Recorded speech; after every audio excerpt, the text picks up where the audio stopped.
আপনাকে তাহলে একটু ইশকের সমুদ্রের মধ্যে ডুব দিতে হবে। আমার নবী একদিন হুজরা মোবারক থেকে বের হয়েছেন, আমি হাদিসটা প্রায় সময় বলি, ইশকের তারানা যখন বলি ইশকের মধ্যে ডুবে যাই। আসুন না আবার সেই নবীর প্রেমের, আল্লাহর প্রেমের সমুদ্রতে একটু ডুব দিব। রাজি আছি? আওয়াজ দিয়ে বলেন রাজি আছি। আমার নবী দেখতেছেন কে জানি ডাকছে, ইয়া রাসূলুল্লাহ হিমাদাতকুন, ইয়া হাবিবাল্লাহ হিমাদাতকুন। নবীজি খেয়াল করে দেখলেন কোনো মানুষ ডাকছে না, জিন ডাকছে না, কোনো অন্যান্য কোনো নাবাতাত হায়ানাত ডাকছে না, একটা হরিণ নবীকে ডাকছে। আরো জোরে, আরো জোরে। নবীজি ডাক দিয়ে বলতেছে কে রে? তখন দেখতেছে হরিণ, কাছে গিয়ে দেখতেছে শিকারী হাতে বন্দী। আমরা হাদিসটা অনেকবার শুনেছি, আবার শুনেন, আবার ঈমান তাজা করেন। নবী প্রেমে যখন ঈমান তাজা করবেন রাজি হয়ে যাবে কে? আওয়াজ দিয়ে বলেন কে? সেই নবী যখন কাছাকাছি গিয়ে দেখতেছেন হরিণ নিজেকে বন্দিশালায় বন্ধ অবস্থা পেয়েছে, নবীকে বলতেছে ইয়া রাসূলুল্লাহ ছোট ছোট দুইটা বাচ্চা আছে, দুধ পান করে চলে আসবো, ইয়া রাসূলুল্লাহ একটু যদি মহলত সময় নিয়ে দিতেন।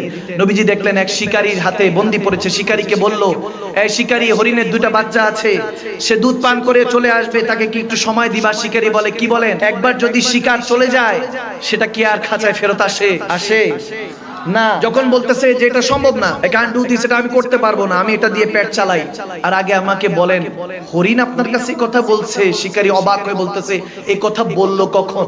এই কথা বললো কখন? আমার নবী ডাক দিয়ে বলেন তোর কলব মুর্দা, এজন্য শুনবি না।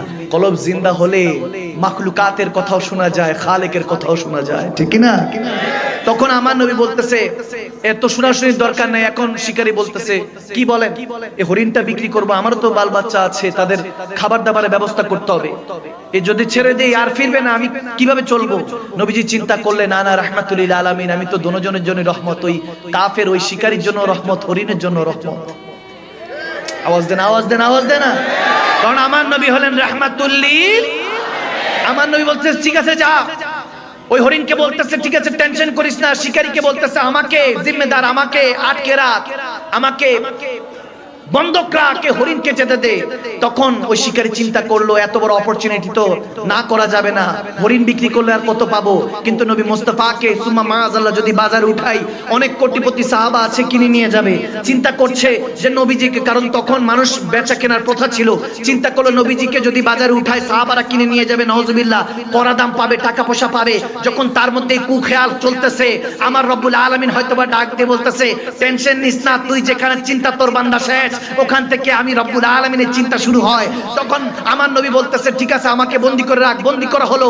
আমার নবীকে সে মুচকে হাসি দিয়ে বলতেছে অনেক বড় ভুল করেছেন। হরিণ চলে গেল। হরিণ যাওয়ার সময় আমার নবী ডাক দিয়ে বলে হরিণ তুই আবার ফিরে আসবি তো? বলে ইয়া রাসূলুল্লাহ ওয়াদা আপনার সাথে করেছি, বেওয়াফা করব না, ওয়াদা খেলাফ করব না। আর ওই জামানার হরিণের কত ঈমান পক্ত ছিল, এই জামানার মুসলমান ওয়াদা বরখেলাফ করি, কথা বলি, মিথ্যা বলি, চগলখড়ি করি। এখন আমাদের মুখের ভাষাগুলি আমাদের এমন বেশ্যা হয়ে গেছে, খারাপ হয়ে গিয়েছে, যখন কথা বলি মিথ্যা বলি, পারফিউমের মতো আমাদের এখন এগুলো অভ্যাসে পরিণত হয়েছে। গুনাহ কোনো কিছু মনে হয় না, গুনাহ দাদাসে করছি।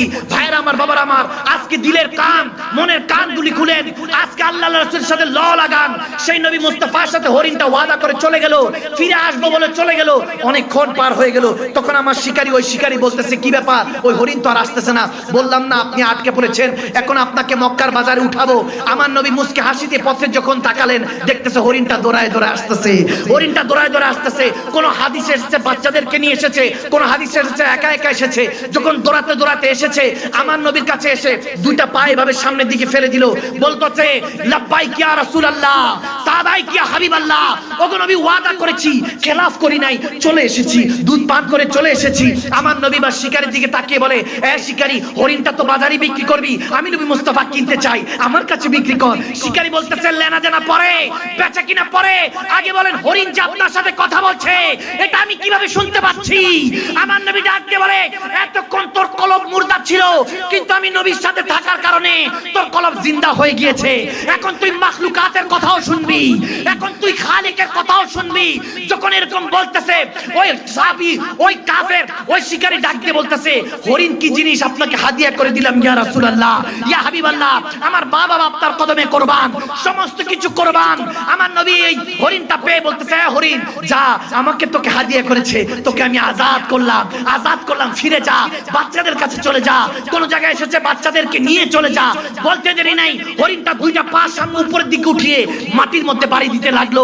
গভীর খেয়াল, হাদিসের মধ্যে এরকম এসেছে, হরিণটা যখন পা উঠাচ্ছে আর বাড়ি দিচ্ছে, যেমন ছোট ছোট ছাগল, বাচ্চা ছাগল আনন্দ করলে লাফাতে থাকে পা উঠিয়ে এভাবে হরিণ লাফাচ্ছে আর বলছিল, আজকে আমার সওদা বাজারে মুস্তাফার মধ্যে হয়েছে, আজকে আমার নবী আমাকে কিনে আজাদ করে দিয়েছে। হয়তোবা ওই দিন ওই কাফের শিকারী বলতেছে, ওগো নবী আমাকে কলমা পড়ান। নবীর হাতে কলমা পড়ে চোখের পানি ছেড়ে মুসলমান হয়ে গেল। আর যখন মুসলমান হলো, শিকারী আর শিকার, হরিণ আর ওই সাহাবী দুজনকে জড়িয়ে ধরে ওই দিন হয়তোবা বলতেছিল, अब मेरी निगाहों में जचता नहीं कोई, जैसे मेरे मुस्तफा है वैसा नहीं कोई। হয়তোবা তারা বলতেছিল, নবী না হয়ে এই দুনিয়ায় না হয়েছি ফেরেশতা খোদার, হয়েছি গো নবী উম্মত আপনার, তারপরে শুকর হাজার বার সুবহানাল্লাহ। আরে তাকবীর, আল্লাহ, আরে রিসালা, আহলে সুন্নাত ওয়াল জামাত, শাহে মদিনা, সৈয়দ মখদুম সালেহ মাদানী, ইমামে রব্বানী দরবার শরীফ। দুঃখের বিষয় হলো একেবারেই নাই তারাবি পড়ারই দরকার নাই, পড়ার দরকার কি? এগুলো কেমন ভাষা? ইবাদত থেকে কেন আমরা সরিয়ে ফেলব? যুবকদেরকে কত রকম কত কষ্টে রমজান মাহিনাতে পাওয়া যায়। একটা মিনিট নিব কি কষ্ট হবে? আমার বোন আজকে জার্মানিতে চলে যাবে, আলহামদুলিল্লাহ বলে একটু বিদায় দিচ্ছি, কষ্ট হবে। ফ্লাইটটা আমি তাকে সি অফ করার কথা ছিল, কিন্তু মাহফিলের কারণে পারি নাই। আমি একটু বিদায় দিচ্ছি, ঢাকা একটু পরে চলে যাবো। আচ্ছা, সাবধানে যাও, সাবধানে যাও, ফিমালিল্লাহ ইনশাআল্লাহ। আমি এই যে ইনশাআল্লাহ সবাইকে নিয়ে দোয়া করবো ইনশাআল্লাহ। ইমিগ্রেশন দেখে শুনে পারো, আর যদি সুযোগ হয় ইনশাআল্লাহ দুবাইতে গিয়ে দুবাই নেমে আমাকে ফোন করলে হবে দোহাতে। ঠিক আছে, ফিমালিল্লাহ, ওয়ালাইকুম সালাম। কষ্ট হয়েছে, ভাই বোনের সম্পর্ক মধুর সম্পর্ক, ঠিক কিনা? আমাদের সমাজে ফুপি বোন বিয়ে দিলে দেখা যায় শেষ, আছে না? ওই বোনটা যদি আপনার কাছে এসে বাবার ফিলিংসটা না পায়, মায়ের সহানুভূতিটা না পায়, তাহলে আপনি ভাই হওয়ার যোগ্যতা রাখেন না। আপনার কাছে এসে বোনটা নিরাপদ থাকতে হবে যে আমার জন্য ভাই আছে, যে আমার বাবার স্থলাভিষিক্ত, ঠিক কিনা? আমার ভাই আছে, বট গাছ ছায়া দিচ্ছে। এই জন্য ভাই বোনের ভালোবাসার দরকার আছে কি নাই? আমার নবীরও একজন বোন ছিলেন, আমি জানি না নারানিও এখন কত রকম কত কিছু। আপনারা তো চট্টগ্রামে ভালো আছেন, ওই সাইডে কুমিল্লা ঢাকা দিয়ে তো আমাদের কত কিছু সহ্য করতে হয়, ধৈর্য ধরে সহ্য করতে হয়, অনেক কিছু ভাবে বুঝাতে হয়।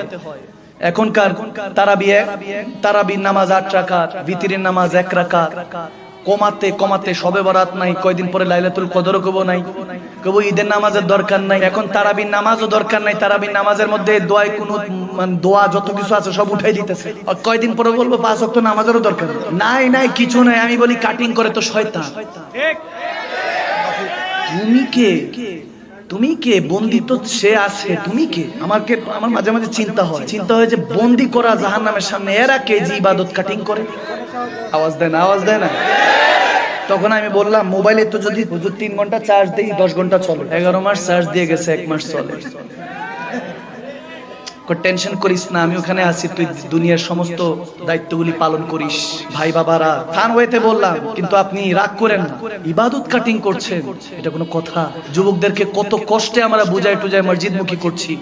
আপনারাও জানেন না কত দূর থেকে, এখানে মধ্যে বোয়ালখালী থেকে, সেই বাইজিদ থেকে, অনেক দূর থেকে যুবকরা এখানে এসেছে। মাদানী হুজুর আসবে বয়ান শুনতে, ভালোবাসার টানে, আল্লাহ রাসূলের মহব্বত, ঠিক কিনা?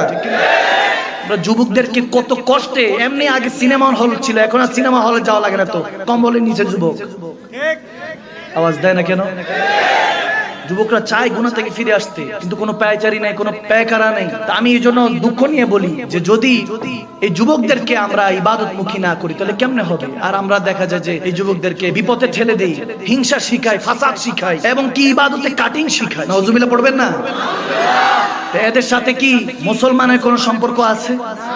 যারা ইবাদত কমায়, ভিতরের নামাজ 1 রাকাত কিভাবে পড়ে? এটা কি 8 রাকাত পড়তেছে, আপনার ভালো লাগতেছে না, আপনি বাসায় চলে যান, গিয়ে পড়ে। আমার নবী, আমরা জানি আমার নবী তারাবির নামাজটা কখনো 8 রাকাত, 12 রাকাত, 16, 20, 50ও পড়েছেন, 52 পড়েছেন, কিন্তু মাঝে মাঝে গ্যাপ দিতেন, কারণ জানেন উম্মতের জন্য এটা ফরজ হয়ে যাবে যদি নবী করেন, ঠিক না? অনেকে পড়তে পারবে না, তখন ফরজ তরক করার কারণে জাহান্নামী হবে। এজন্য ওমর ইবনুল খাত্তাব রাদিয়াল্লাহু তাআলা এই তারাবিকে 20 রাকাত আকার ধারণ করেছেন। করেছেন, ওলামায়ে কেরাম এগুলো জানে, সহিহ হাদিসে আছে, এগুলো আমরা সবাই জানি। কিন্তু দুঃখের বিষয় হলো একেবারেই নাই, তারাবি পড়ারই দরকার নাই, পড়ার দরকার কি? এগুলো কেমন ভাষা? যে নবী 63 বছরে কোনো মিথ্যা নাই, কোনো গীবত নাই, কোনো সমালোচনা নেই, কার কাছে কি আছে সেটার দিকে তাকান নাই, বরং কত টাকা পয়সা দেওয়ার অফার হতো, আমার নবী কখনো কোনো কিছু নিতেন না। সে নবীর উম্মত হয়ে যদি আমরা বেপথে চলি কখনো লাভ হবে না ভাইয়ের আমার, বাবার আমার।